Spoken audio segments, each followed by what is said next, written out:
Bom, a gente viu 12, eu botei naquele outro curso, né, da aula passada, 12 situações do Evangelho para a gente tomar como base, como esqueleto.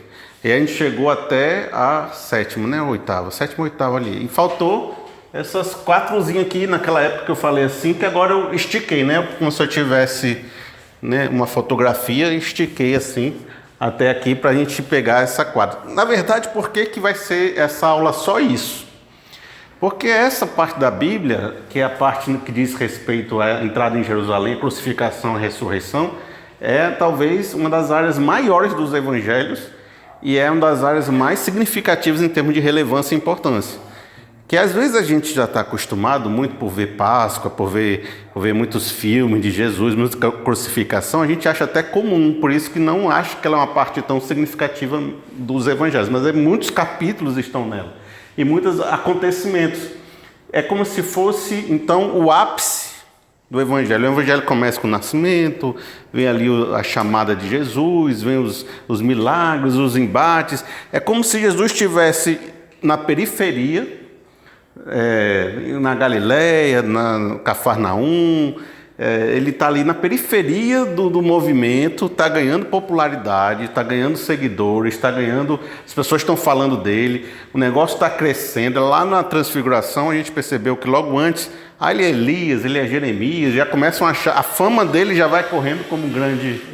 A fama dele vai correndo já como um grande mestre, um grande, né? E os discípulos já vão percebendo que ele é o Messias, que ele é o Verbo de Deus, que ele está ali, o Espírito Santo revela a ele todas essas coisas. Então, aí quando todo esse movimento marginal começa a ganhar uma força, é a hora que parece que Jesus aponta, né, para Jerusalém. E a Jerusalém, ela é o centro da capital político-religioso, e onde os sacerdotes são os mais fortes, a religião é mais forte, o embate vai ser mais forte, e naturalmente você vai perceber que essa entrada em Jerusalém vai acionar o relógio para ele ir para a crucificação. Quer dizer, são eventos que vão... É como se Jesus já soubesse que ao entrar em Jerusalém não tivesse mais como voltar para fazer aquela sequência. E o fato dele estar indo para Jerusalém na Páscoa é muito significativo, porque toda a Páscoa judaica vai se transformar no Novo Testamento na Páscoa cristã. Então é esse movimento de ir nessa Páscoa que vai ressignificar toda a Páscoa. E estava vindo muitos peregrinos para a Páscoa, né, para a cidade. Então a cidade estava recebendo um bocado de caravanas. Não só isso, nesse momento Jesus já andava com a comitiva grande. Então Jesus vai entrar em Jerusalém com uma comitiva. Ele vai entrar com galera vindo atrás dele. Então não é uma entrada que, se ele tivesse entrado, e algumas posições postas até que ele já foi a Jerusalém, mas sem uma expressão muito grande, se ele tivesse entrado antes dessa popularidade, ele ia entrar sozinho. Mas depois desse crescimento marginal, ele está entrando causando barulho. Sabe o que é entrar causando barulho, né? Você pode chegar num lugar, sentar lá no fundo, ninguém perceber que você entrou e você foi embora. Jesus não chegou desse jeito. Jesus chegou causando barulho e fazendo todo mundo perceber que ele estava ali. Mas essa entrada, está aqui, né? A gente está falando disso aqui, entrada em Jerusalém, ó, esse primeiro ponto aqui. Mas essa entrada, ela não é como as pessoas esperam e ao mesmo tempo é. Que aí ele vai fazer o seguinte, ó, nós vamos para Jerusalém, beleza, estamos chegando lá. Mas eu quero que vocês me arranjem um jumento. E eu vou entrar em Jerusalém em cima de um jumento. Aí mandou os discípulos, foram lá, acharam na casa de uma pessoa um jumento, tal, pegaram, subiram em cima do jumento e ele entrou montado nesse jumento. E com todo mundo vindo atrás dele, né? Com aquela galera que estava vindo atrás dele e com a galera que estava lá. Nessa hora, o que aconteceu? Todo mundo começou a gritar: Hosana, Hosana, filho de Davi. Qual foi a frase mesmo? O bendito que vem em nome do Senhor. E as crianças cantando, os peregrinos cantando, com aquelas palhas de palmeira balançando. Algumas pessoas botavam a capa para ele passar por cima. Então a gente chama de uma entrada triunfal. Ele fez uma entrada assim que fez uma comoção em Jerusalém, e esses cânticos aconteceram e ele em cima de um jumentinho.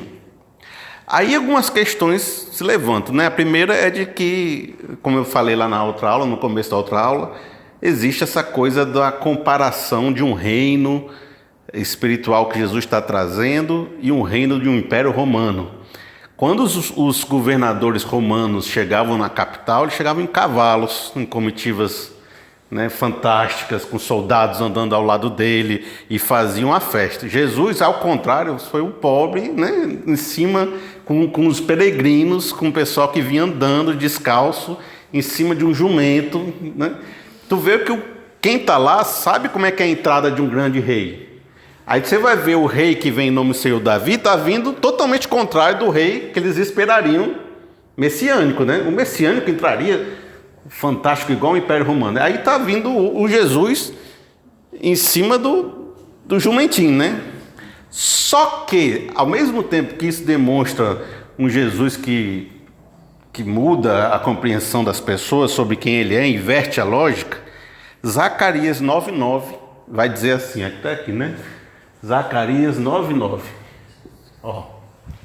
Vai dizer assim: alegre-se muito, cidade de Sião, exulta em Jerusalém, eis que seu rei vem a você, justo, vitorioso, humilde, montado num jumento, um jumentinho, crio de jumento. E aí você percebe que há profecias na Bíblia de que o Messias vai chegar montado num jumento. E Jesus sabia disso. E Jesus disse: vai arranjar um jumento, que eu preciso cumprir essa profecia. E aí esse Hosana bendito que vem em nome do Senhor é uma frase do Salmo 118. Então também as pessoas estavam proclamando um salmo de Davi, e quando os fariseus perceberam que o movimento estava de dizer que Jesus era o Messias, que ele era o Senhor entrando em Jerusalém, eles falaram assim, Lucas 19:39, ó. Aqui, ó. Lucas 19:39. Eles falaram assim, ó: alguns dos fariseus que estavam no meio da multidão disseram a Jesus: mestre, repreende seus discípulos. Eu lhes digo, respondeu ele, se eles se calarem, as pedras clamarão. Por que os fariseus disseram para repreender os seus discípulos? Porque eles não aceitariam alguém se fazendo Messias, se fazendo Deus, entrando daquela forma em Jerusalém. E Jesus entrou daquela forma e as pessoas começaram a proclamar ele como Messias. E aí os fariseus falaram: repreende, porque senão isso vai ser uma blasfêmia. Aí Jesus falou: se você repreender essas pessoas, as pedras vão clamar no lugar deles. Então, ao mesmo tempo que ele era um rei humilde, caminhando de forma humilde, entrando de uma maneira que ninguém esperava, ele estava entrando na maneira como as profecias disseram que ele devia entrar, e os sacerdotes e os fariseus mais letrados descobriram isso e começaram a se incomodar com Jesus por ele ter entrado dessa forma. Isso foi um alvoroço na hora que ele entra, ao mesmo tempo foi um alvoroço espiritual, porque as pessoas que entendiam de Bíblia e de profecia começaram a perceber que ele estava fazendo uma entrada de Messias. Por essa entrada no jumentinho, né? Aí, João 12,16, vai acontecer um negócio. Vai dizer assim, ó: a princípio, sobre isso, está acontecendo essa entrada. A princípio, seus discípulos não entenderam isso. Só depois que Jesus foi glorificado, percebendo que lhe fizeram essas coisas e que elas estavam escritas a respeito dele. Ele está dizendo aqui o seguinte, olha, a princípio seus discípulos não entenderam isso, o que estava acontecendo, esse Jesus pedindo um jumento para entrar, essa discussão que está acontecendo, os discípulos mesmo não sabiam que estava cumprindo uma profecia. Só depois que Jesus, né, morreu e ressuscitou, eles começaram a perceber que isso tinha a ver com as profecias de Jesus. E aí aqui serve de conselho para a gente.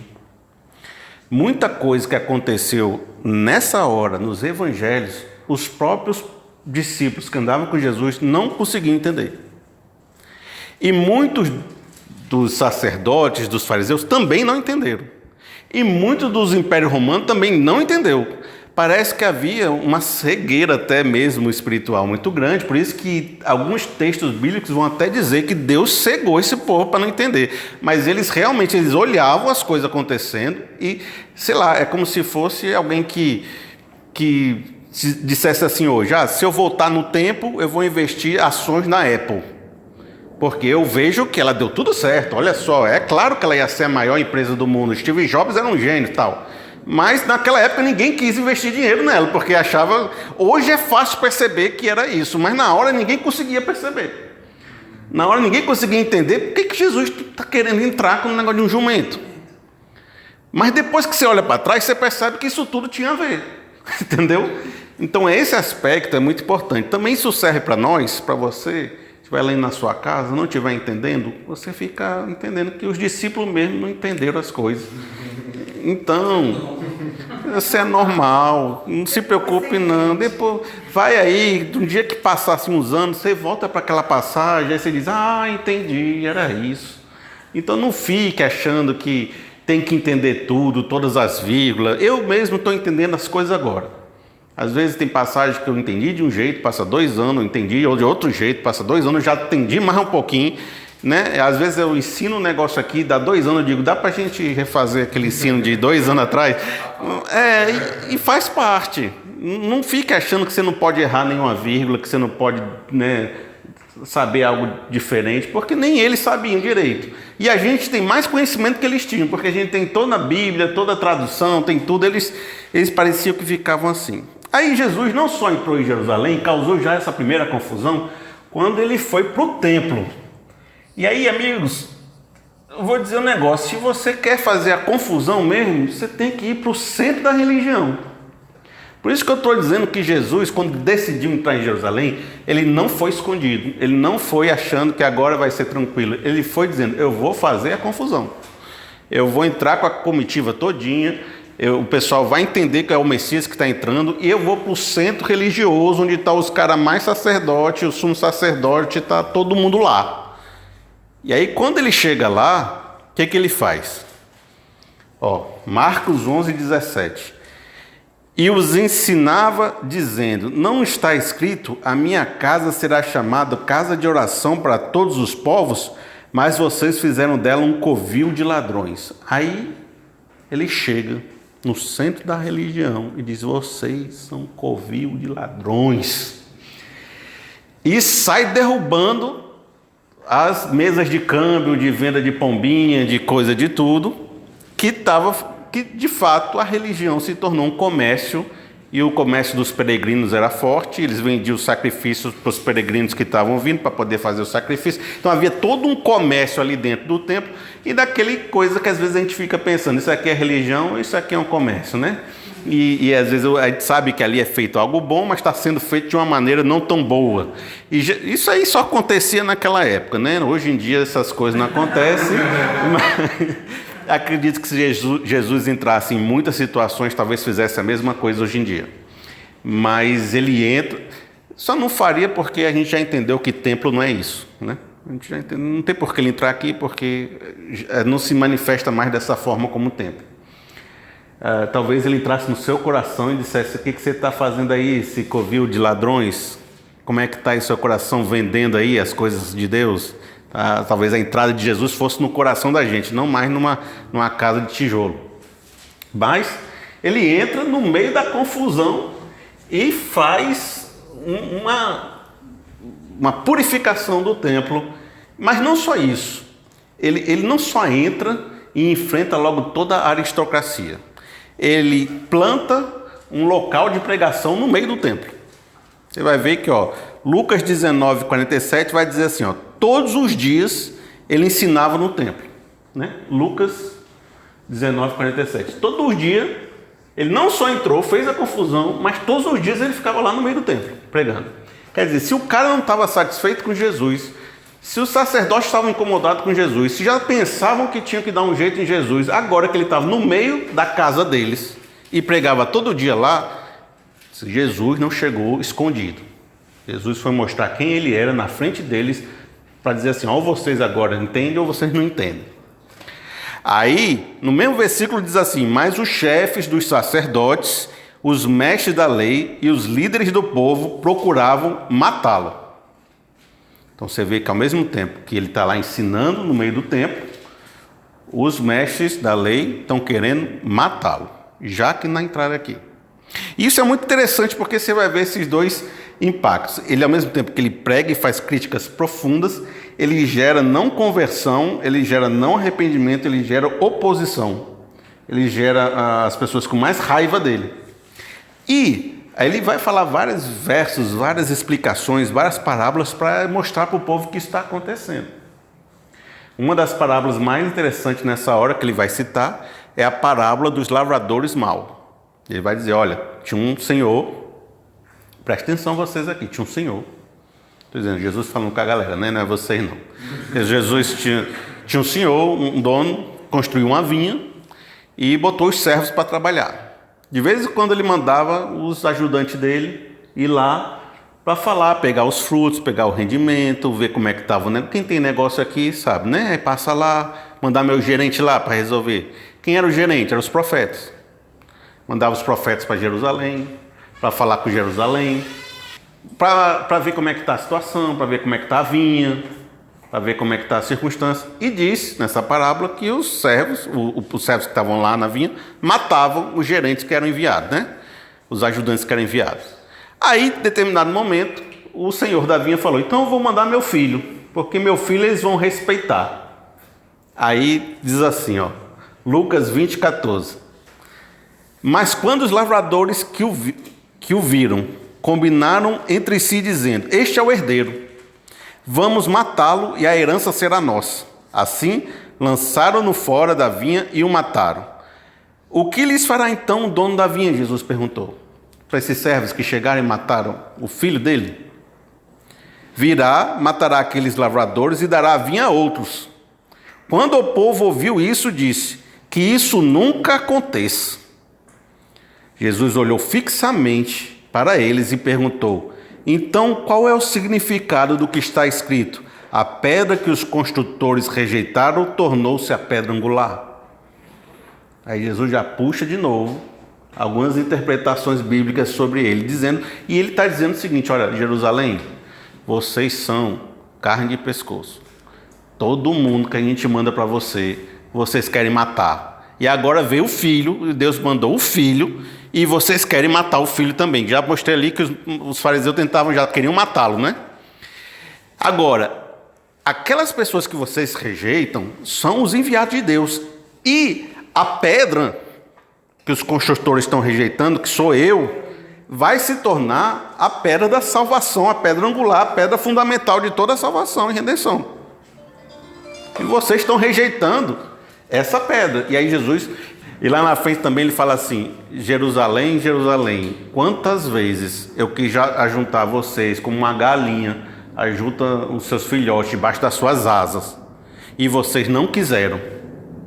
Está aí agora sua casa abandonada. Então há um momento aqui, não só Jesus está entrando no meio de Jerusalém, como ele está enfrentando o pessoal no meio do templo, quando também o templo está em oposição a ele, quando ele está fazendo profecias duríssimas a respeito da própria Jerusalém. Certo? É um momento de oposição forte. Aí, quando Jesus estava ali no meio, aqui já fomos aqui, né? Já chegamos aqui. Mas agora vamos nesse aqui. Quando Jesus chegou lá, ele também fez um discurso forte sobre o templo. Aí ele vai dizer o seguinte, só que essa frase de Jesus vai ser distorcida contra ele no tribunal contra ele. Mas diz assim, ó, João 2,19. Jesus lhes respondeu, destruam esse templo e eu o levantarei em 3 dias. Os judeus responderam, esse templo levou 46 anos para ser edificado. O Senhor vai levantá-lo em 3 dias? Mas o templo do qual ele falava era o seu corpo. Então Jesus já estava falando, uma profecia também aqui, mostrando o seguinte, a obra da cruz vai reestruturar toda essa realidade que vocês estão vendo. Mas você sabe que Jesus poderia falar como fosse, que o pessoal estava sem conseguir entender. Mas ele ia dizer o seguinte, olha, esse templo vai ser reerguido em 3 dias, que era a sua ressurreição e a possibilidade de que agora todo mundo, em qualquer lugar, seja em Jerusalém, seja em qualquer lugar do mundo, poderia acessar a Deus por um novo e vivo caminho, sem o acesso de sacerdote, sem sacrifício, sem templo. Ele seria uma nova realidade que estava acontecendo.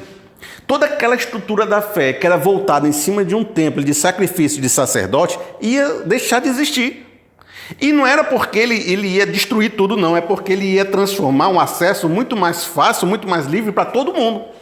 Ele ia tirar o poder da mão dos sacerdotes e colocar o poder na mão do povo. Por isso que na Bíblia diz que todos nós agora somos sacerdotes. Todos nós temos acesso a Deus, livre acesso a Deus. A gente não precisa ir mais num templo, falar com o intermediador sacerdote, sacrificar um negócio pelos nossos pecados, porque agora Jesus Cristo já fez tudo isso por nós. Então Jesus está dizendo, olha, eu na verdade vou acabar com todo esse sistema religioso que está aqui. E vou reconstruí-lo em 3 dias. Só que o que o povo entendeu, né? Que foram falar lá para o pessoal. Que ele ia vir com um pessoal assim, marrento, pegar umas marteladas e destruir tudo. E depois em 3 dias ia fazer uma mágica e o templo ia voltar a ficar daquele tamanho. Que não era isso, né? Não era esse propósito. Mas eles vão pegar esse discurso de Jesus e vão transformar numa acusação lá na frente, dizendo que ele queria destruir o templo, por isso que ele tem que ser crucificado. Mas Jesus está realmente fazendo uma profecia contra Jerusalém. Ele não está assim, vocês não entenderam o que eu disse. Ele está dizendo, o templo é o tempo da visitação de Deus. Há coisas muito importantes acontecendo aqui, eu vou mudar muita coisa. Os sacerdotes não vão mais existir dessa forma. Os sacrifícios não vão mais existir dessa forma. O templo não vai mais existir dessa forma. Entendeu? Ele estava mudando muita coisa. Só que o pessoal não entende. E estava também, quem entendia, estava achando que tinha que calar Jesus, né? O pessoal não entendia. E quem entendia queria calar Jesus, né? Então, nesse aspecto, havia muitas profecias de Jesus para esse tempo presente. E uma das grandes e mais fortes que vocês vão entender aí, nesse período da entrada em Jerusalém, é que ele vai fazer o tal do sermão profético. Aqui, ó. Quando vocês estiverem lendo a Bíblia de vocês vão estar aí olhando, entrando com um jumentinho, ele derrubando as coisas no templo, ele contando as parábolas, ele fazendo essas profecias com Jerusalém. Aí vem um sermão profético que está aqui, ó. Está em Mateus 24, está em Lucas 21 e está em Marcos 13. Marcos 13, Lucas 21 e Mateus 24 é o sermão profético. Algumas pessoas dividem como se um estivesse falando de uma coisa, outro estivesse falando de outra, mas eu entendo que todos eles estão falando da mesma coisa. Mas o sermão profético, como todo profeta bom, ele não é fácil de você entender. Porque sermão profético tem a parte que dá para entender e tem a parte que você diz que teve uma visão maluca e que a gente aceita pela fé, e no dia que acontecer a gente vai entender, né? Tem uma parte que a gente diz, é assim, tem uma parte que a gente diz, rapaz, como é que entende isso? Pastor, me ajude. Aí o pastor vai dizer para você que entendeu, mas na verdade ele também está inventando ali na hora da explicação dele e todo mundo está achando que entendeu, certo? Mas algumas coisas importantes vocês vão entender nisso. Uma é a pergunta que os discípulos fazem no começo do sermão profético. E está ali nesse Mateus 24, de 1 a 3, que vai dizer assim, ó. Jesus saiu do templo e enquanto caminhava, seus discípulos aproximaram-se dele para lhe mostrar as construções do templo. Aí o pessoal estava assim, rapaz, Jerusalém é bacana mesmo, né? Tu viu o templo como é bonito, como é grande, como é maravilhoso? Vocês estão vendo tudo isso? Perguntou ele. Aí Jesus perguntou, vocês estão vendo todo esse negócio aqui? Eu lhes garanto que não ficará aqui pedra sobre pedra, serão todas derrubadas. Aí, tendo Jesus se assentado no Monte das Oliveiras, os discípulos dirigiram-se a ele em particular e disseram, dize-nos quando acontecerão essas coisas e qual será o sinal da tua vinda e do fim dos tempos. Aí começa, irmão, certo? Os discípulos perguntaram, a pergunta é, quando vai acontecer desse templo ser destruído e quais serão os sinais da tua vinda e do fim dos tempos? Então tem 2 coisas que vão acontecer nesse sermão profético. A destruição do templo, quando serão os sinais de que isso vai acontecer, e o fim dos tempos. Algumas coisas a gente pode entender que aconteceram, outras coisas ainda não aconteceram.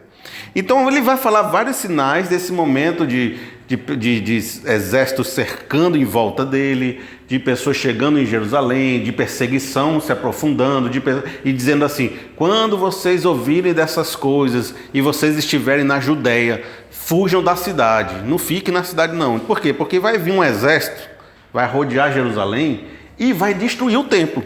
Isso aconteceu no ano 70.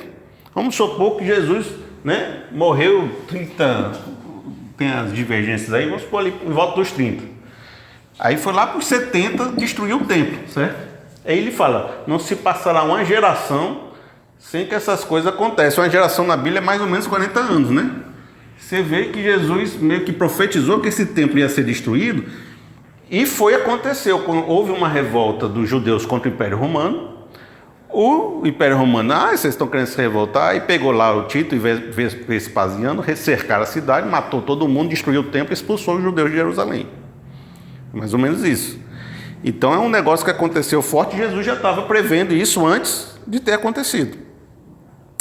E a igreja entendeu isso, porque há as evidências de que a igreja saiu uns 3 anos dessa destruição de Jerusalém. A igreja convertida de Jesus Cristo saiu de Jerusalém porque entendeu que estava acontecendo o fim próximo ali, foi para, acho que, uma Cisjordânia, outro local, e ela não foi pego nessa destruição de Jerusalém, porque ela entendeu a profecia de Jesus. Aí uma das coisas que você vai ver então, em Lucas 21, 19, é um sinal claro de quando isso vai acontecer. Uma descrição. Eu estou dando aqui para vocês uma maneira de vocês entenderem isso de uma maneira mais fácil. Estou dando assim como se fosse já uma interpretação para vocês. No Lucas 21, 19 diz assim, mas quando virdes Jerusalém cercada de exércitos, sabeis então que é chegada a sua desolação. Isso aqui foi um sinal claro, que às vezes em Mateus está mais oculto esse sinal, mas em Lucas ele está dizendo, qual é o sinal de que vai acontecer essas coisas? Quando você vir os exércitos cercando Jerusalém, é a hora que ele vai destruir o templo. E é o que aconteceu. E aí no Lucas 21, 24, é interessante que ele dá uma outra coisa importante para a gente, que seria um intervalo entre o que ia acontecer e o fim dos tempos, certo? Aqui é um intervalo. Lucas 21, 24. Aí diz assim, cairão pela espada e serão levados como prisioneiro para todas as nações. Está dizendo os judeus, né? Aí diz assim, Jerusalém será pisada pelos gentios, até que o tempo deles se cumpram. Aí a gente diz aqui que vem então o tempo da igreja, o tempo da graça. Nesse período aqui foi a destruição do templo, então vem um tempo agora onde vai ser a igreja, até que o tempo se cumpra da igreja. Depois desse tempo, vem as coisas do final dos tempos. Depois do tempo da igreja, se vem a manifestação no final dos tempos. Aí o que diz assim, todos eles vão dizer mais ou menos a mesma coisa. Mas naquele dia, depois daquelas tribulações, depois dessas coisas, o sol se escurecerá, a lua, não sei o quê. Aí começam as profecias cabulosas que a gente... Então, em determinado momento, você vê que vem a destruição do templo, algo que você consegue entender. Depois vem um tempo de intervalo, depois vem as profecias do fim. Aí, se você quiser entender cada vírgula desse sermão profeta, aí eu digo boa sorte. Vá, se estude, cuidado com os malucos. Toda a área de profecia na Bíblia é cheia dos malucos na internet. Então, cuidado, que a área que mais junta maluca é esse pessoal que quer falar do fim, quer dizer que tem conspiração, que o extraterrestre vai fazer tal coisa. Então, assim, você quer ficar crente doido? Vai estudar escatologia. Que é a área que tem mais, assim, coisa para você ficar achando e acusando todo mundo e falando tudo errado. Eu estou crente 42 anos. O que eu já vi de absurdo nessas áreas, hoje eu recomendo, se você não precisa disso, então não vá atrás. Fique tranquilo, saiba que Jesus vai voltar um dia, se santifique, busque a Deus, que você já resolve a maioria das coisas. Pregue o evangelho, é isso que você tem que fazer, pronto. Mas há uns pontos que a gente pode trabalhar lá na frente com vocês direitinho, que não sejam tão nervosos. Eu só estou dizendo, tome cuidado. É uma área que você tem que ir com mais cuidado que as outras. Combinado? Por quê? Porque se Deus quisesse deixar tudo revelado da maneira bem legalzinha, ele tinha deixado. Se ele não deixou, é porque ele não quer que você saiba tudo legalzinho. É a mesma coisa. Por que a gente não vê anjo pela rua? Porque Deus não quis que você visse anjos pela rua. Se ele quisesse que você visse os anjos pela rua, ele mostrava. Mas ele não quis que você visse os anjos pela rua. Se ele não quis, não é para você ficar buscando o anjo da guarda, como é que fala com o anjo, como é que o anjo está em volta de você. Então por que você está buscando as coisas que Deus não quis que você ficasse vendo? Né? Então, se é para você saber, então Deus, vai ser no ano... Eu sempre digo para as pessoas assim, quando é que vai ser o fim do mundo? É o ano 3552. O pessoal do ano 10 estava achando que era na semana que vem. Estamos no ano 2000 aqui já. No ano 2000, 3552. Aí eu digo para as pessoas assim, se não acontecer, vocês me cobrem depois. Porque Mas eu vou viver como essa data fosse verdade. Se não acontecer... né? De outra maneira também você sabe que o Apocalipse chega para todo mundo, que a gente morre e de alguma forma, ainda que não chegue no céu, você vendo os céus abertos, você vai chegar no céu em algum momento da sua vida, você vai morrer e vai acontecer um Apocalipse na sua existência aí. Que você vai ter o julgamento, você vai ter tudinho que tem que ter, você vai ter. Então, não passará uma geração sem que você viva o seu próprio Apocalipse. Mas tudo isso acontecendo aqui, traz para a gente algo importante. Jesus, ele tinha um discurso muito forte contra aquela estrutura religiosa da qual o templo era o centro. E ele não estava dizendo que é ele que ia fazer, não. Os próprios judeus iam causar isso na revolta contra o Império Romano, ia destruir tudo. E a proposta de Jesus era uma nova revolução que não era dependente dessas estruturas que Jerusalém tinha. Então, se eu fosse um cara, dono do templo lá, só do céu, eu ouvisse os discursos de Jesus, eu ia ficar preocupado. E principalmente se tivesse seguidores. Se ele tivesse 100 mil seguidores no Instagram, se ele tivesse um pessoal no YouTube forte, se o pessoal escutasse ele, se ele estivesse elegendo vereador. Né? Jesus estava um influencer. Jesus era um cara que não estava falando sozinho. Ele entrou em Jerusalém fazendo barulho. E o pessoal estava dizendo, esse cara aí está contaminando todo mundo. Ele está dizendo umas coisas aí que a gente tem que dar um jeito. Porque o poder quer se preservar, né? O poder, ele tem esse negócio. Bom, aí Jesus, já sabendo que o negócio ia apertar para o lado dele, ele vai então para os momentos finais e vai à última ceia e o Jardim das Oliveiras, né? Então vamos aqui, ó, Jardim das Oliveiras, a última ceia. Uma das coisas mais impressionantes, logo no começo desse momento final, ele vai escolher uma casa, assim como escolheu o jumentinho. Uma das coisas mais impressionantes nesse momento é de que havia uma discussão em Lucas 22, 24, que é assim, essa discussão do Lucas 22, 24, ela nos outros evangelhos, então, em outras posições, em outros locais. Mas o Lucas botou essa discussão no meio da ceia, certo? Lucas botou essa discussão logo pertinho da ceia. E disse o seguinte, ó, surgiu também uma discussão entre eles, acerca de qual deles era considerado o maior. Os discípulos começaram a perguntar, rapaz, quem é aqui o mais bonzão, que vai sentar do lado de Jesus, que vai ser assim, o cara bom no reino de Deus, que vai ser alguém importante? Aí disse assim, Jesus lhe disse, o rei das nações dominam sobre elas, e os que exercem autoridade sobre elas são chamados benfeitores. Mas vocês não serão assim, pelo contrário, o maior de vocês deverá ser como o mais jovem, e é aquele que governa como o que serve. Aí Jesus fez o quê? Lavou os pés dos discípulos. Porque quando você ia sentar ali na mesa, o pessoal botava os pés tudo pertinho das comidas, né? Que era sentado no chão, né? E tinha que lavar os pés. E isso é um serviço de escravo. Aí Jesus, que era o mestre, começou a fazer um serviço de escravo, lavando os pés de todo mundo, para todo mundo sentar na mesa. Aí Pedro falou, não, pelo amor de Deus, eu vou lavar os seus pés. Não, se eu não lavar teus pés, tu não tem parte comigo. Aí não, então deixa. Aí foi, limpou todo mundo.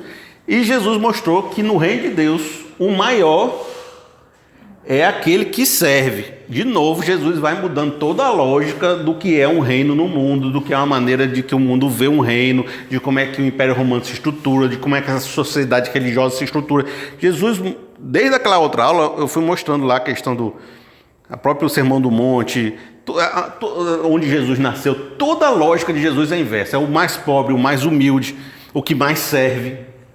Aí ele diz assim, em João 13,14, pois bem, se eu, o Senhor e mestre de vocês, lavei-lhe os pés, vocês também devem lavar os pés um dos outros. Eu lhes dei o exemplo para que vocês façam como eu lhe fiz.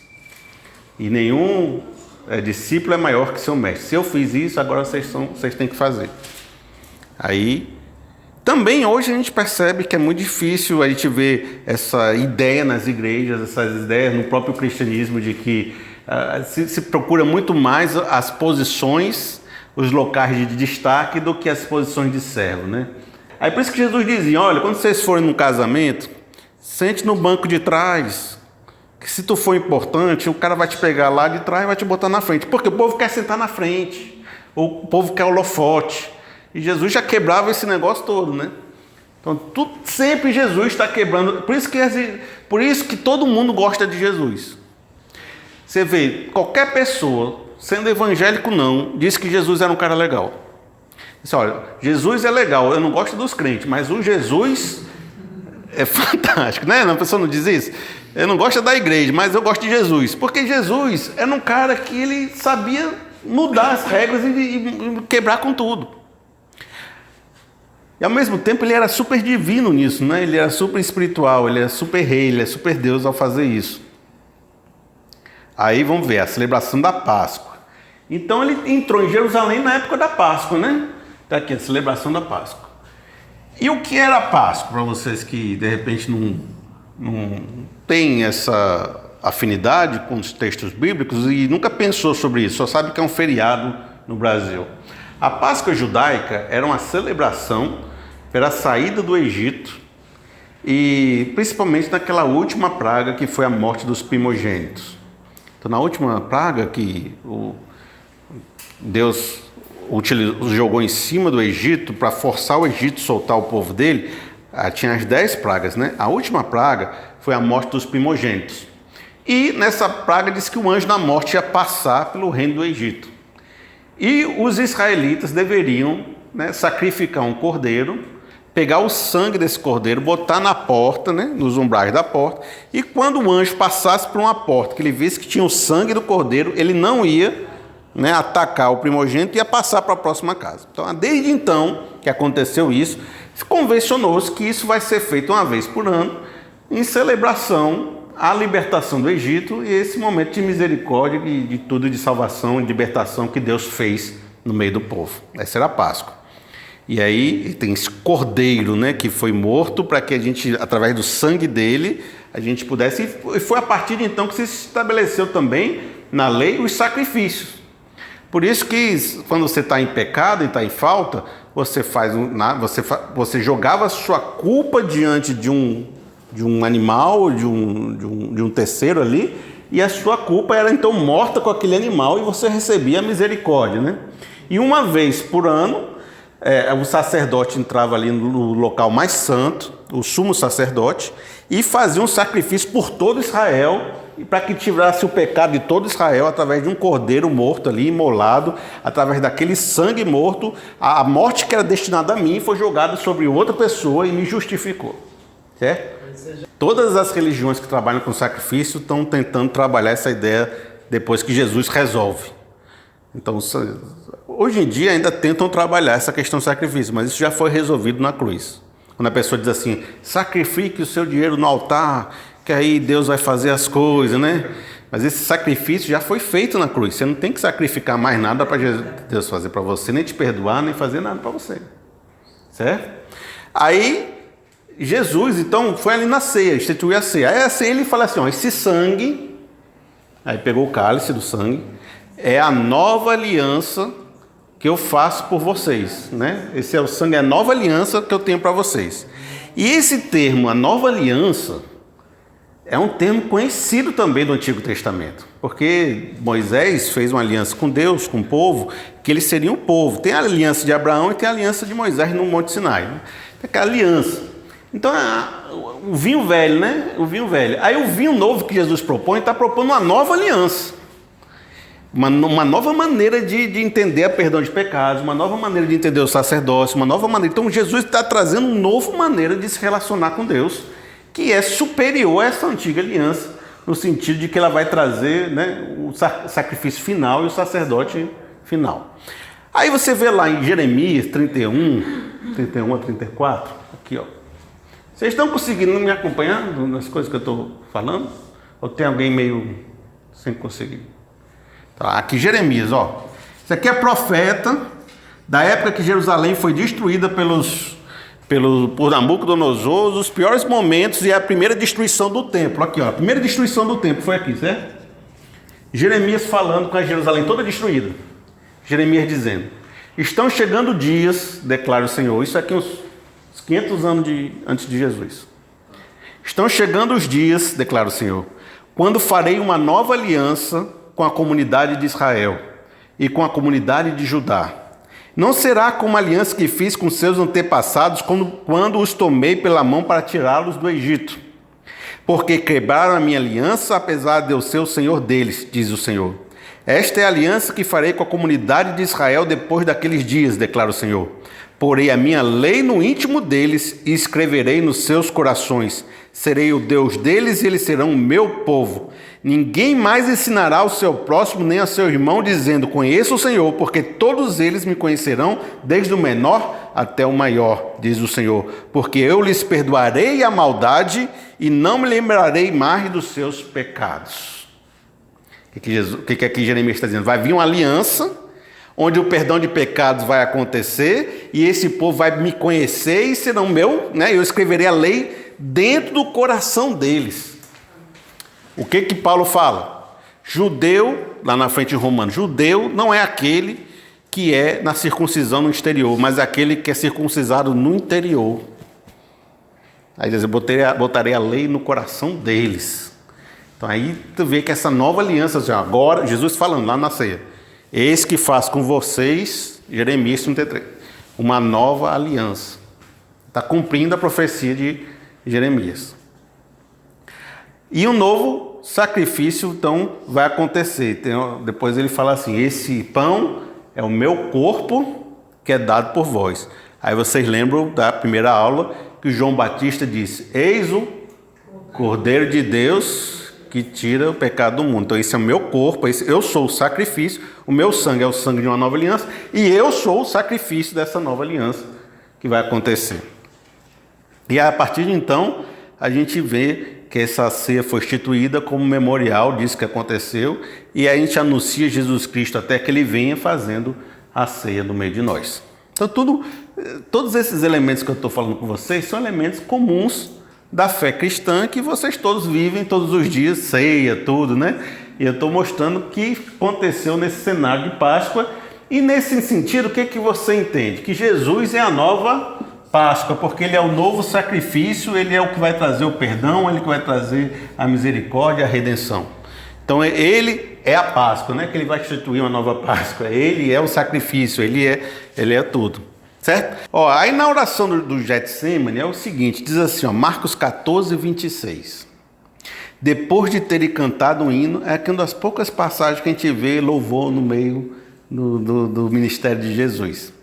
Saíram para o Monte das Oliveiras. Disse-lhe Jesus, vocês todos me abandonarão. Vocês tudo aqui que estão me servindo vão me abandonar. Pois está escrito, ferirei o pastor e as ovelhas serão dispersas.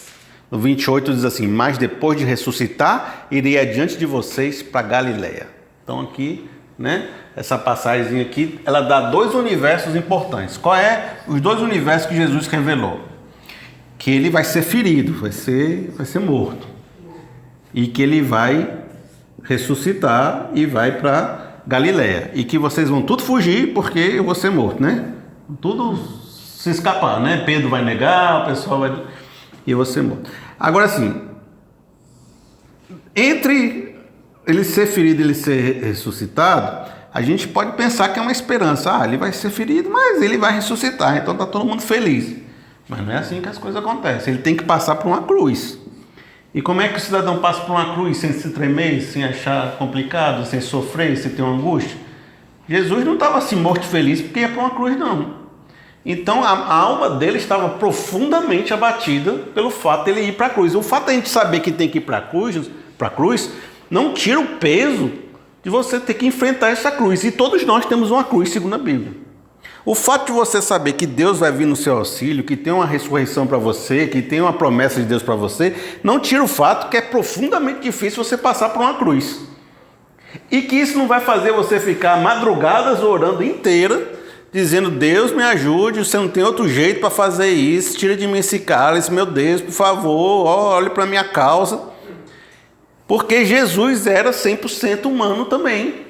E como humano, ele sofria como homem. E por isso que a gente se identifica com ele, porque apesar de Deus, ele sofria que nem a gente sofria. Aí você vê lá, que ele depois lá na frente, quando ele está orando e está sofrendo, está entregando seu coração, dizendo, Senhor, está vindo aí a cruz aí, rapaz, que coisa complicada. Ele diz assim, ó, 11:36. Abba, Pai, tudo te é possível. Afasta de mim esse cálice. Contudo, não seja o que eu quero, mas sim o que tu queres. Isso aqui é uma das coisas mais fortes que tem na Bíblia. Sabe por quê? Porque a história do homem na Bíblia até então era do homem tendo dificuldade de submeter a vontade dele à vontade de Deus. É o homem fazendo a sua vontade e não a vontade de Deus. É o Adão no jardim do Éden dizendo assim, Adão e Eva, né? Rapaz, se você comer... Só tinha uma coisa que eles não deviam fazer. Era comer da árvore, né, do conhecimento do bem e do mal. Aí Deus fala, ó, você não come daquela árvore. Aí vem a serpente, vem a conversa, e diz assim, se você comer esse fruto aqui, vocês serão como Deus. Aí começa a vender o sonho para eles. Aí eles fazem exatamente aquilo que não era para fazer. Numa situação onde eles tinham tudo, um jardim perfeito, uma comunhão com Deus perfeita, um negócio fantástico, eles pecaram. Em outro jardim, o Jardim das Oliveiras, Jesus estava de frente a uma cruz, sendo perseguido, pobre, angustiado, sofrendo, com gotas de sangue, e ele fez o papel inverso do Éden. Ele disse, eu vou submeter a minha vontade à vontade de Deus. Embora todos os poros do meu corpo digam que eu deveria fugir dessa cruz, eu vou submeter essa vontade a Deus. E isso é muito importante porque Jesus não é só uma pessoa, Jesus é o nosso sacerdote. Ele que leva as nossas orações a Deus. Então ele também está nesse momento convertendo toda a vontade da humanidade para Deus. Por isso que Romanos vai dizer, por causa de um homem, todos pecaram. E por causa de um homem veio a salvação para todos. Porque Jesus é aquele que converte nossa vida para Deus. Ele é o nosso sacerdote, ele é o nosso intermediador. Ninguém vem ao Pai senão por mim. Eu sou o caminho, a verdade e a vida. Então ele é o caminho da conversão da vontade para Deus. Assim como ele converteu a vontade dele, é ele que converte nossa vontade para Deus. Aqui no jardim do Getsemane. Aí no final do jardim, o que acontece? Vem o Judas, dá um beijo nele, os soldados pegam ele, prendem e levam ele para o julgamento. Você vai ver então que Jesus é crucificado aqui, é o terceiro dia, e vem o julgamento de Jesus. Isso aqui é muito legal também, pessoal. Apesar de que a gente acha chato quando lê, eu acho muito legal o julgamento de Jesus. E uma das coisas mais que eles vão focar é na questão religiosa, dizendo que ele estava atacando o templo, aquela coisa toda, de que ele disse que ia destruir o templo. Outras coisas que vão dizer é que ele é um revolucionário contra o Império Romano. Quando eles foram entregar para Pilatos, ele disse, ele fala contra os impostos, ele se declara que é rei, e rei só é César. E eles quiseram criar um caso de que Jesus era o revolucionário contra o templo, contra Israel e contra o Império Romano. E naquela época, a religião e o poder eram juntas. Então, se você fala contra o templo, você está falando contra o poder. Se você fala contra o poder, você está falando contra a religião. Então, não tem aquela separação, isso aqui é religião, isso aqui é poder. As duas coisas estão juntas. Então, se você diz que está indo contra uma religião, você está indo contra o Império Romano também. E ele bota essas discussões. Mas há duas coisas que eu queria trabalhar com vocês nessas acusações. A primeira está em Marcos 14, 61. Ó, eu botei... Também tem, sabe o que é que tem? Tem a inveja. Tem algumas passagens que falam que Jesus foi crucificado por causa de inveja. Pilatos falou assim, eu vou libertar esse Jesus, porque eu sei que é por inveja que vocês estão entregando ele. Aí, na hora que ele tenta libertar, o povo pede que Barrabás e tal. Aí, ó, Marcos 14, 61, tem um negócio interessante. Diz o seguinte, ó, Marcos 14, 61. Mas Jesus permaneceu em silêncio e nada respondeu. Outra vez o sumo sacerdote lhe perguntou, você é o Cristo, o Filho do Deus bendito, o Filho do Deus vivo, o Filho de Deus? Aí é legal que esse verso aqui, muita gente esquece que existe. Ele diz, sou. O sumo sacerdote, rasgando as próprias vestes, perguntou, o que precisamos de mais testemunhas? Por que precisamos de mais testemunhas? Vocês ouviram a blasfêmia que ele falou aí? O que acham? Todos julgaram digno de morte, porque ele se disse que era filho de Deus e porque ele era o Messias. Quando ele se proclamou Messias, Diz assim, agora foi blasfêmia, agora não pode, você é corra nenhuma, você se lasca e tal. E aí vem a morte. Assim, Jesus nunca disse que ele era o Messias, disse, está aqui, sou. Não, bem do julgamento. Ele não, sou filho de Deus. E filho de Deus, vocês precisam entender que não é que o menino saiu assim de Deus, não. Filho de Deus é da essência de Deus, a mesma substância de Deus. Ele era o Deus encarnado. E aí, uma coisa que você percebe, ele está dizendo, eu sou Deus e eu sou o Messias. Aí o pessoal, isso é blasfêmia, rapaz, se lasca e tal, aí mandaram ele para a crucificação. A outra coisa que você vai ver aqui em João 11:47, isso aqui é antes de Jerusalém ainda, certo? Ou bem mesmo na entrada, é quando Jesus ressuscita Lázaro. E aí o pessoal diz assim, rapaz, esse milagre é muito poderoso. O pessoal está todo mundo se convertendo, está todo mundo olhando para esse Lázaro aí que estava morto. Rapaz, se a gente não der um jeito de Jesus, ele vai fazer uma confusão aqui, o Império Romano vai pegar na gente, precisa dar um jeito em Jesus. Aí disse assim, olha só que texto bacana, e vocês vão entender algo precioso desse texto. Olha, João 11:47, isso aí é fantástico. Então o chefe dos sacerdotes e fariseus convocaram a reunião no Sinédrio. Lembra que na aula passada eu falei que tinha o Império Romano, tinha o Herodes e tinha o Sinédrio, que era quem governava ali a religião e o poder ali local dos judeus, que eram formados por 70 anciões e autoridades. O que estamos fazendo? Perguntaram eles. Aí este homem realizando muitos sinais miraculosos, se o deixarmos, todos crerão nele. O medo era de que o pessoal acreditasse em Jesus. Então os romanos, eles achando, o que vai acontecer se o povo acreditar em Jesus? Os romanos virão e tirarão tanto o nosso lugar quanto a nossa nação. Então um deles, chamado Caifás, que naquele ano era sumo sacerdote, preste atenção nisso, tomou a palavra e disse, nada sabeis, vocês sabem nada. Não percebeis que vós é melhor que morra um homem pelo povo e que não pereça toda a nação? Ele não disse isso de si mesmo, mas, sendo sumo sacerdote naquele ano, profetizou que Jesus morreria pela nação judaica. E não somente por aquela nação, mas também pelos filhos de Deus que estão espalhados para reuni-los num povo. E naquele dia em diante resolveram tirar-lhe a vida. Entenda isso aqui, olha só que coisa interessante.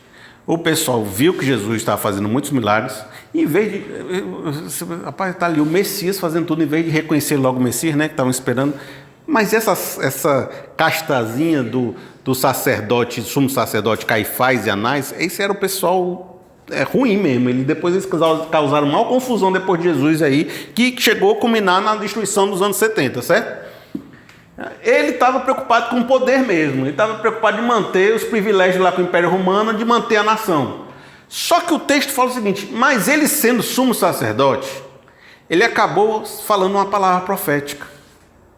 Porque ele disse, importa que o homem morra por toda a nação de Israel. E não só por uma nação, o texto falou, por todos aqueles que ainda vão se reunir nesse povo. Então ele está dizendo, esse sumo sacerdote, embora não estivesse fazendo as coisas pelo propósito certo, ele acabou, como sacerdote que ia levar o sacrifício da Páscoa, escolhendo o cordeiro da Páscoa, que era Jesus, para sacrificar pelo pecado de todo o povo. Entendeu? Porque toda Páscoa, o sumo sacerdote é quem entrava no Santo dos Santos, que era o local mais sagrado, para fazer o sacrifício pelo pecado de todo o povo. E o sumo sacerdote era o Caifás. Então o sumo sacerdote escolheu uma pessoa como sacrifício por todo o povo. Então o próprio sacerdote dos judeus usaram Jesus como sacrifício. Entendeu? Ele foi escolhido até oficialmente como sacrifício para tirar o pecado do povo, para morrer pelo povo. Mesmo inconsciente do que estava fazendo. Aí voltamos para o jumento. Tudo que estava acontecendo, as pessoas não sabiam direito o que estava acontecendo, mas estava tudo se cumprindo, mesmo que elas não soubessem o que estava acontecendo. E é isso que é o lance. O discípulo entra com o jumento, não sabia o que era, aí faz a Páscoa, não entende o que está fazendo, aí o outro trai Jesus, não entende o que está fazendo, aí o outro julga Jesus e leva ele como cordeiro, também não entende o que está fazendo. Ninguém está entendendo o que está fazendo, mas todo mundo está cumprindo a vontade de Deus. Entendeu? E eu vou mostrar isso para vocês já mais forte ainda. Ó. Aí vem a Via Dolorosa. E a Via Dolorosa é aquele filme do Mel Gibson, que é fortíssimo, é chicote, lascando e tudo. E diz que Jesus sofreu tanto, que ele morreu mais rápido do que os outros na cruz. Porque a morte de cruz era mais demorada, porque era morte por asfixia, que a pessoa ia se asfixiando. Então demorava um tempo. E às vezes quebrava a perna do pessoal para poder morrer logo. E Jesus nem precisava quebrar a perna porque ele morreu rápido. Então vê que o sofrimento dele foi grande e foi angustiante. Bom, aí vem essa passagem aqui, por que me abandonaste, certo? Aí lá na cruz, começaram a xingar, começaram a escarnecer. Tu não é o Filho de Deus? Por que Deus não te tira da cruz? Tu não é o Rei dos Judeus?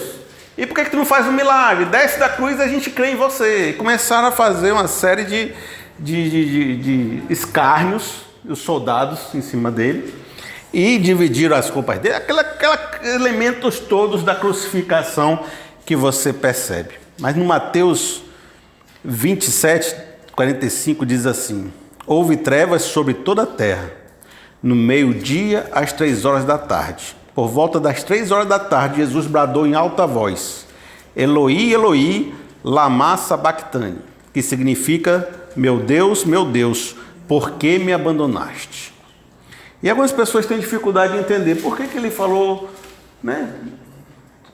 Jesus falou: por que me abandonaste? Né? Estava tudo sendo cumprido de acordo com o que ele estava entendendo.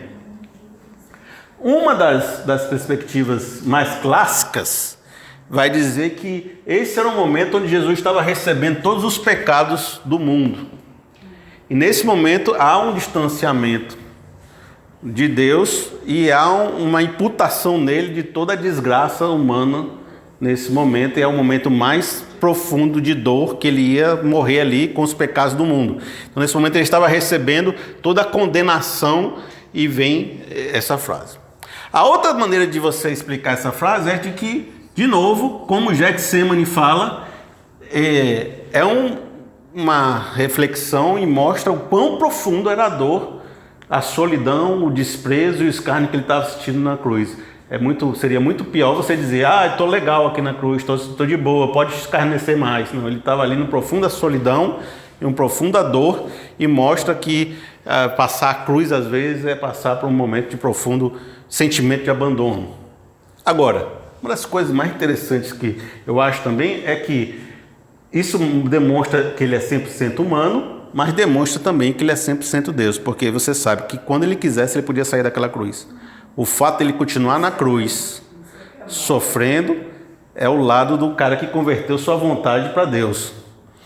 Né? Então ele podia sair da cruz, mas ele decidiu continuar na cruz, decidiu fazer a vontade do Pai, e mesmo assim ele era humano e dizia: por que me abandonaste?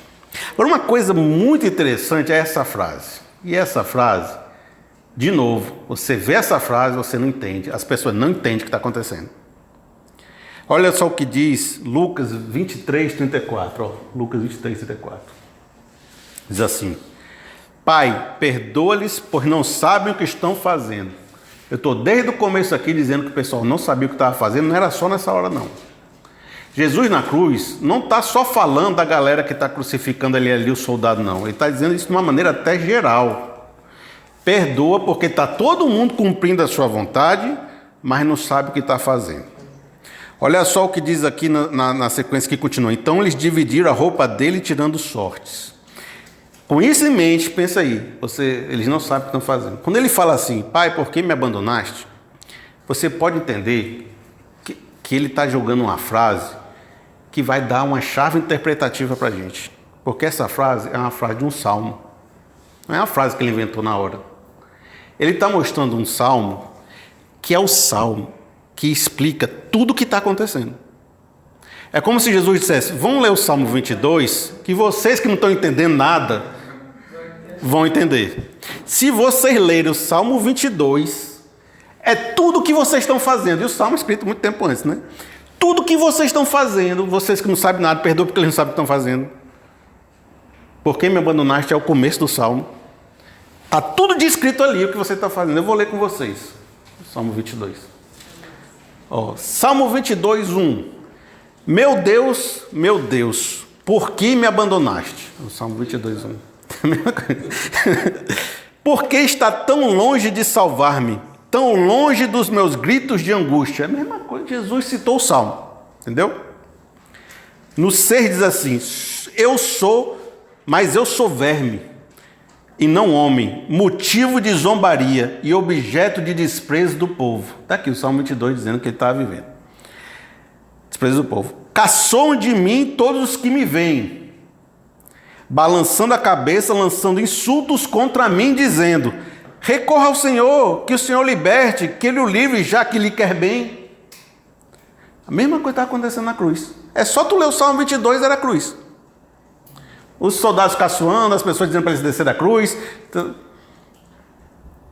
Contudo, tu mesmo me tiraste do ventre, deste-me segurança junto ao seio de minha mãe.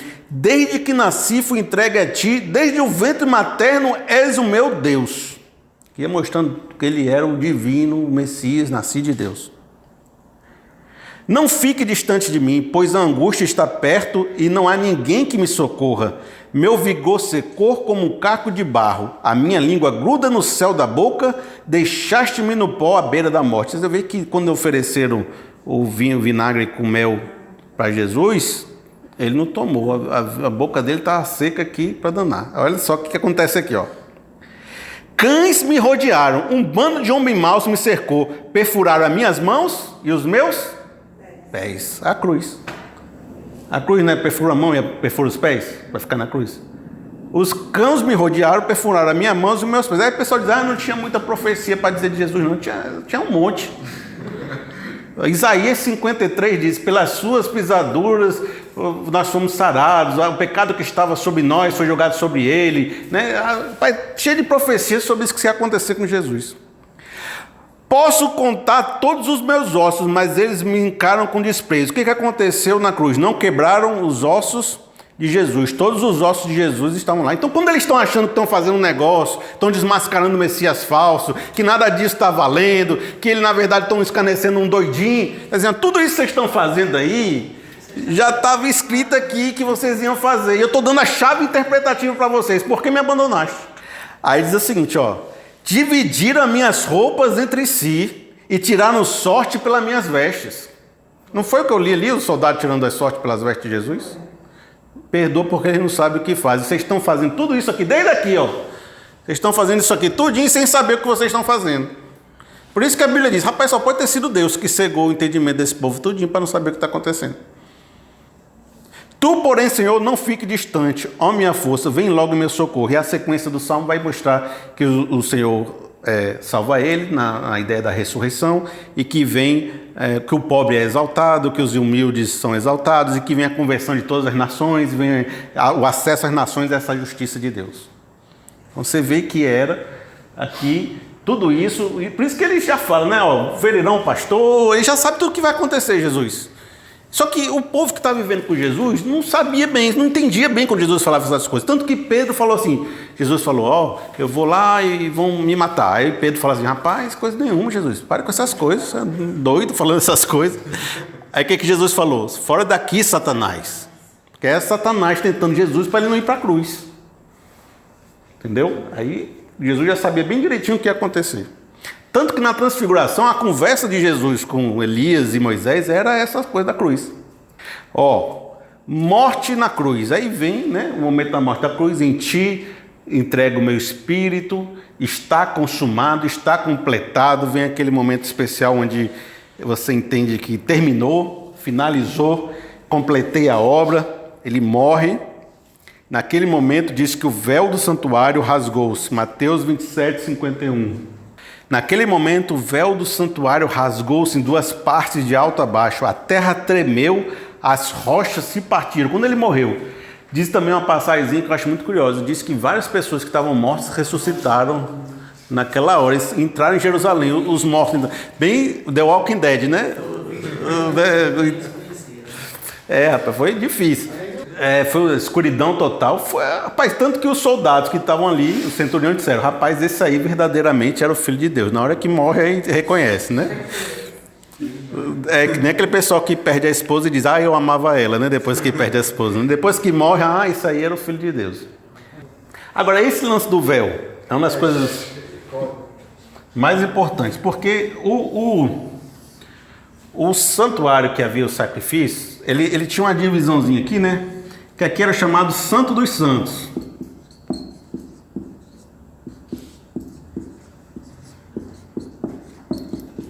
Aqui ficava a Arca da Aliança, o potinho que ficava o maná guardado, a vara de Arão, ficavam alguns elementos sagrados lá dentro. E lá que o sacerdote, uma vez por ano, o sumo sacerdote, o Caifás no caso, entrava com o sacrifício e fazia o sacrifício por todo o povo aqui.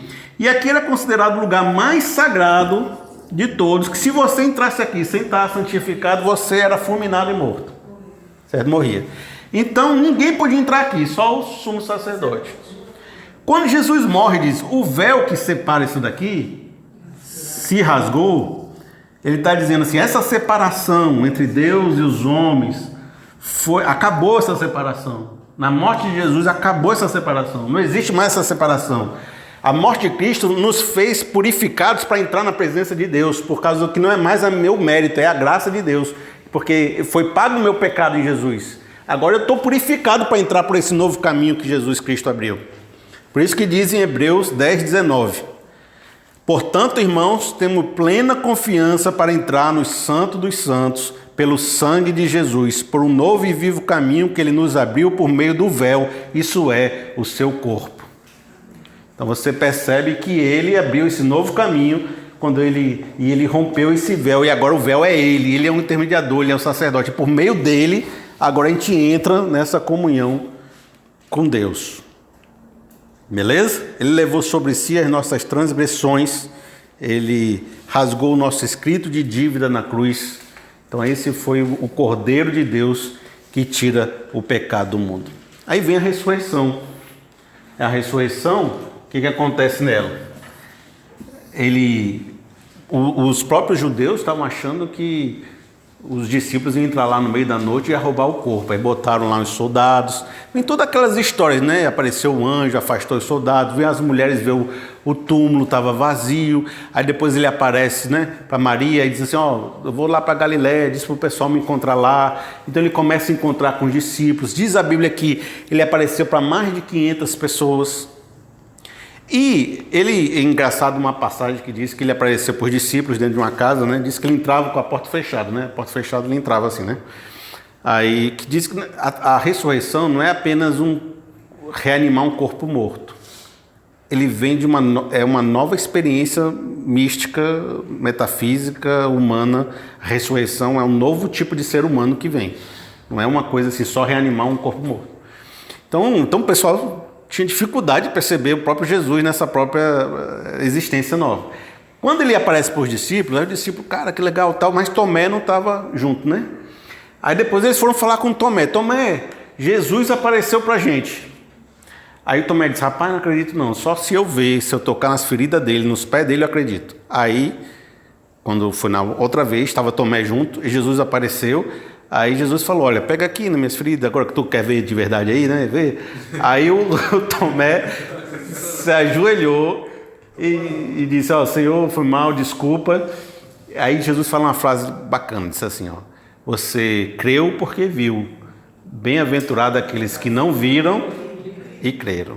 E uma coisa fantástica é que quem não viu tem muita dificuldade de acreditar. E ao mesmo tempo, crer que isso aconteceu é uma obra do Espírito, é uma obra de fé, é uma obra profunda, porque é muito difícil você acreditar sem ver. Por isso que Jesus está dizendo, a galera que tem um bocado de gente que viu, e a gente está pregando aqui dizendo que viu, que ele vive.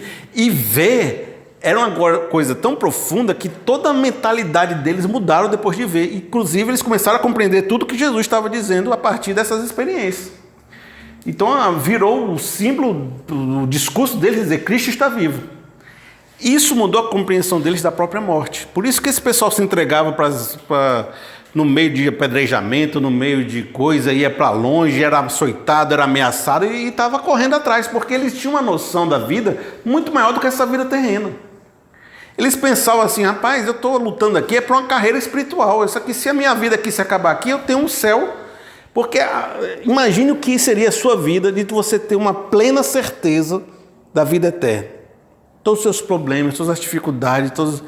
E é isso que eles estão dizendo, rapaz, a gente não está pregando aqui uma história não, rapaz, a gente viu, a gente sabe que existe o lado de lá, a gente está aqui, a gente viu Jesus ressurreto e o meu futuro é ser igual a esse Jesus ressurreto. Isso trouxe uma esperança fantástica, mostrando também que Cristo venceu a morte, ele é um sacerdote que está vivo. Uma das coisas importantes é que ele é um sacerdote que está vivo, está à direita do Pai, e que ele tem toda a autoridade e todo o poder à direita do Pai. E começar a viver hoje conforme vai viver lá. Ter a esperança hoje como se já estivesse lá. Trazer o céu para a terra, venha a nós o vosso reino, né? Conseguir. Só que isso é uma experiência difícil. Não é um negócio assim que a pessoa. Eu estou dizendo assim, porque a gente pode dizer, cara, depois que o cara se converteu, está sentindo tudo isso. Não é assim, não. A pessoa é uma construção, um processo. Hoje. Às vezes você está no Getsemane e você perde, tem vezes que você está no Getsemane e você ganha, porque é uma luta danada. Aquele que diz que não tem pecado, então aí é mentiroso, diz a Bíblia. É porque a gente está numa luta grande. Mas quanto mais... Aí Paulo fala, né? Conheço um homem que foi arrebatado ao terceiro céu e vi coisas que é incompreensível contar para vocês. E ele estava falando dele mesmo. Porque essa escrita é uma escrita em terceira pessoa, mas para falar de si. Ele está falando dele, ele disse, olha, eu fui nesse terceiro céu. Inclusive, em 1 Coríntios 15, ele diz, Jesus apareceu para mim de forma tardia, que eu sou o retardatário desse pessoal. Mas eu também vi esse Jesus. E por isso que eu também estou pregando para vocês. Porque se Cristo não ressuscitou, em vão foi eu ter lutado contra feras em Éfeso. Por que tu acha que eu me meti no meio de umas feras? Por que tu acha que eu me meti? Por causa da certeza da ressurreição. Essa é uma coisa mais forte que tem na questão da ressurreição. E por fim, vem a grande comissão. E a grande comissão está dizendo o seguinte. Então Jesus aproximou-se deles e disse, foi-me dado toda a autoridade no céu e na terra.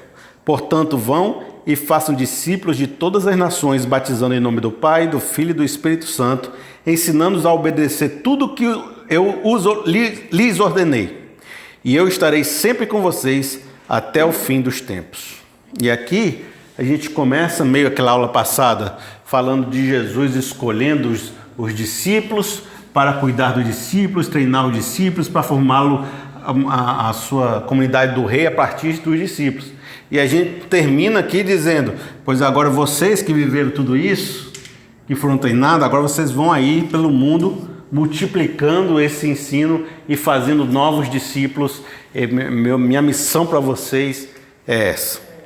E a próxima aula vai ser sobre o início desse processo. Como é que esses discípulos transformaram essas ideias na evangelização e no crescimento do reino de Deus. Aí a gente vai pegar Atos e as cartas do Evangelho. A gente termina aqui hoje uma visão panorâmica dos evangelhos. Isso aqui é uma visão panorâmica. Eu não entrei, apesar de eu ter feito um pouco mais mastigado, né, do que normal, porque eu quis também que vocês sentissem que estão chegando em algum lugar, que tivesse uma história que mostrasse desde o começo como ele estava crescendo, chegando em Jerusalém, completando a obra, que os evangelhos são isso, mas há muitos detalhes aqui dentro não ditos, há muitos versículos que vocês vão ter dúvidas, há muitos versículos que eu tenho dúvidas, mas a história é essa, né? O contexto, o quadro geral é esse. E aí vocês podem, a partir de agora, porque o nosso propósito aqui, de novo, não é que eu fique mastigando as coisas e dando para vocês. É de que vocês, com base nesse mapinha, com base nesse impulso, consigam chegar na tua Bíblia e ler, né? Claro que os evangelhos a gente tem mais afinidade, mas ao mesmo tempo às vezes a gente se perde, né, nessas ideias. Eu mostrei aqui. Agora, as cartas também é uma área mais difícil. E aí eu vou trabalhar com vocês na próxima aula, tá ok?